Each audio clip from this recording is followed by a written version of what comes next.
Hi, this is Eric Westreich with Aquillius Innovation Hub, and we're here today with Ravi Chawla, CEO and founder of Chakra Tech. Ravi, welcome. Thank you so much, Eric, for having me here. Now, we're all excited to hear what the heck climate tech, clean tech, and biotech have to do with each other, and what does that have to do with integrating biology, chemistry, and engineering? So multiple fields of skills put into multiple fields of trying to change the world. So take me back to the first time, and of course now you're especially making sustainable materials, including plastics, um, biodegradable. So starting with that, take me back to the first time you really knew, without a question, that this path towards sustainable, let's say, for example, biodegradable plastics, that was something that you were excited about, that it was something you were going to go for. Where were you when you first realized that? Who did you first talk to, and what was that conversation like? Yeah, great question, Eric. And as much as I wish there was a simple answer that, that there was one day I woke up and I had the answer. Unfortunately, there was I think this has been a long thing in making. And I was reflecting that biopolymers or biodegradable polymers, that was even my freshman project as a chemical engineer back in India. So in theory, when I look back, it's been something that's been in making for more than 15 years at this point. Okay, but there's at some point you realize that at least this is the road I'm going on. You're not multiple roads. You say, I'm driving to this way. It sounded like you had an inkling on your first project Right. back at the university. So why that project? Why didn't you Yeah, pick another project? yes, and I think I'm gonna go into that aspect a little bit more. So the idea was, so I was studying biopolymers in context of why do microbes make it, and especially in context of pathogenic bugs. So that was the work that I was doing as a part of the American Heart Association's fellowship at Scripps Research. But one of the polymers that really caught my attention, and as a chemical engineer too, who's biased towards scaling things up, is bacteria. A lot of bacteria make this biodegradable polymer, and when I learned about it, I knew that this is something that can solve the problem of the world, right? The plastic pollution problem. But as a chemical engineer, I was fascinated that not only on, can you make it on bench scale? That does not interest me alone. And my previous training was all about scaling up technology so that you can produce it in mass quantities. And as you know, plastics is a mass quantities pollution problem, right? So this is where the bridging of those training came in. And I was like, okay, what I want to do is I want to integrate all of my training as chemical engineer, as a material scientist, as a microbiologist. I was like, I want to have fun. I love difficult problems. And this is a problem where we as a field are really behind. So, that was the driver for me to pick up this problem. Okay, and so after that first research, you had lots of training, lots of grants, positions, university all over. And one day you said, hey, I've got an idea. Let's make a company. How did that come? Why then, and why do you decide you want to make a company out of it? Actually, I think that again, your great questions as always, Eric. So I think it's part of it, and I can attribute that to Aquilus. So I was still in the university setting. I think I was pretty determined to do this as a tenure track professor. I wanted to do the basic research, but it really didn't apply my scaling up knowledge, right? So at Aquilus was hosting one of the competition for you do the pitch competition, and I was like, okay, I have no idea how business works. I don't even know what a pitch is, but I was like, decided to put myself in a situation where I was like, if I had the money, what would I want out of from someone presenting? So I followed the template. I made it to the semifinals of the competition at Aquilus pitch competition, and I presented my idea, and judges had one problem with one of my ideas, which was that I had no team at that point. What was happening was it was picture of me three times over with a cowboy hat and a monocle, handlebar mustache. That was my team because they wanted me to have a section on it. And as a result, I lost and I didn't make it to the finals because I had no team, but they had no problems with my idea. And I was like, okay, this can, there's some traction to it. And, and slowly and slowly I've been developing the idea further. And here we are today. It's a So company. what was your biggest that step for actually taking that leap? Did it have to do with financial? Was it personal? Was it security? What is it? What was your biggest challenge you personally had to overcome to take that step in from being a professor to being a CEO? I you go straight to the matter of the problem, Eric. I think for me, I think I had the idea. I had an inkling that the tenure track system of professor track was not going to work out for me. The barrier to me to be able to do was the immigration part. Personally, I think that was the one, right? If I left my position, then I have to leave the idea altogether and leave the US. And it's not that I cannot pursue the idea in the US. I think the idea would have different timelines in different geographies, right? So doing the R&D is more challenging in India. At least it is as of now, or like, the region of India where I am from. So then I had to pick on my battles, right? Okay, I can get frustrated with all the immigration challenges, or I stay put, determined to do my thing. And so that's the part when, so, I started laying out the pathwork to get the immigration approval to be able to do the company. And once the immigration came in, I left that day. When the day I had my immigration approval, it was clear to me. Financial, I don't think that to whatever extent, it doesn't drive or deter me. And as you might have some recollection from the previous discussions, that it's a very capital intensive project I'm doing, and there's nowhere close to that money that I have through my bootstrapping initiatives. But once I had the immigration, it took me 0 seconds from that, and it's then I was fully committed to the company. Okay, so you show up at Aquillius, so now you have a place to work, you have some lab space, there's some equipment there, had to get some equipment, work on all that since Aquillius is quite new when you were doing your thing, so kind of growing together. But like you said, you don't know how to run the business. How did you get associated with the mentorship, education, those kind of, we've talked about the physical resources to have your company. You pretty much defined your company pretty good. So good. You've got a company that knows who it is, who it's solving a problem for. Great. You've at least know how to get funding now. You have to build a team on your charts, but okay. So you learn through some experience at Aquilius how to ask for money, and you've got some teams in there that helps with grants. So okay, you're on your way to fully funded. Then you have to go fully resourced. Okay, we got desk space. You have bioreactors, things like that. Okay, now you're getting that, but now you have to be fully scaled and efficient. You have to be fully protected. You have to be fully navigated through any government compliance. How do you do that journey? Where do you find the help to get that through? Again, I think you're one of the most insightful person I've spoken to, and I think I never had made that distinction that you just draw between physical resources and, like, the some of the intellectual, or, like, even that effort that goes either at the same time or before. And the answer here actually is, I was fully aware, right? Like, I'm taking on something that I necessarily fully don't understand, right? Especially the business aspects, coming from a major which was purely focused on hardcore scientists. As you cannot be more hardcore scientists. And before chemical engineer, so I was always thinking about also the economy, but not a business perspective. To lay that foundation, actually last year, I was very fortunate to be part of the Wave Maker Lab program at UCSD.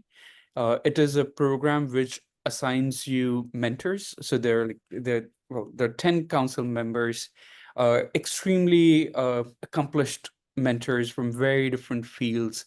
And what I started doing was I started imagining it as a sort of a training mode, right? CEO in training mode, and and giving updates to them every 2 months we'd have meeting with them. So I would imagine that this is what a board meeting would look like, and I know the tech part, but it is my responsibility to bring all the stakeholders that are involved who do not speak the same language as me. And time after time, I'd go to those meetings and I would confuse the hell out of them. And I'm like, okay, what did I do? So I would I would take a lot of time preparing for the meetings, and then also recognizing in the meeting room, I'm like, okay, these are extremely smart people, and I have managed to completely confuse them. And like, so how do we, how do I resolve this? So each session I would go and I would, try to do better than what I did last time. And then trying to find the common language. And the common language turns out is, well, perhaps people might not be able to understand technology, but all of us understand the milestones in terms of an economic sense, right? A number, a Outcomes, numerical. outcomes and what it takes to reach those outcomes. Correct. So those mentors really helped me Many of think. those same conversations. Yeah. Something that haunts all of us, which is the curse of knowledge. We get so we have to be into it to do these crazy things. We get so into it. We just assume that if we just drop a couple pieces of information, everybody will just get it, and they don't. So that's been a big challenge, is learning to, what I call my curse of knowledge blocking hat, where I put that hat on, I pretend I know nothing, just perceive it from others' views. So overcoming the curse of knowledge is what was one of your big challenges. So now you kind of got a team of experts. You've learned to communicate with them. You've got a space to work. I noticed you filled yourself with lots of interns who are all very excited, very enthusiastic and self-starting. They're running around doing things. So that's pretty good. Right now, up to this point, what would you say the accomplishment is that's made you most proud of yourself? The thing that you've overcome, has it been the curse of knowledge or just moving? Is there one thing that you say, boy, I'm sure glad that was a big hurdle to get at. I'm sure so proud we had this success. I think I consider myself extremely fortunate to be able to work with people. So I think us being able to secure the grant through the Border Talent Pipeline program to recruit Good one. extremely talented interns. I think I was reflecting that how, that their enthusiasm drives me, and it's a feedback cycle. Very good. I think they get excited and I get excited, and that wants to make me keep on going. And I was like, okay, we have to build it to scale so that we can get some of these people back. I remember one of my most memorable conversations with a very rich founder. And he says, I consider myself very lucky. I only feel like quitting once a day now. Yeah. He got through all challenges. So with that in mind, those things that make you quit, what's your biggest challenge right at this moment? The biggest challenge, I think, it comes down to like the bootstrapping efforts. So as I mentioned, that we are bootstrapping as of now, but bootstrapping is also the challenge to towards making it scalable, right? So we want it scalable, and for scalable, I need to accept external funding. Uh, but I don't think I need to hit few more milestones before we open up to that world. But there is, until then, I think, in a way, it is a challenge, but also once you get to that part, that can solve everything. Once you have money in theory can solve a lot of things, but then it has to be set on a solid foundation. And I want to meet few of our own internal milestones to be able to get there. And then I think hopefully things would get easier. That's the chicken and egg. You need the money to collect the data, but you need the data or brainstorm prototyping to have enough to ask for money. So it's Yeah. tough. Yeah. So You need that's been money to our. get the data, but you need the data to get the money. So that's always a good challenge. What are you most excited about in your day-to-day life? The thing you get up in the morning to do that you would just hate if you said, I couldn't do this like I normally do, I would be very sad. What is the one thing you would not want to give up about your daily work? I th- I have come to relish the independence quite a bit. To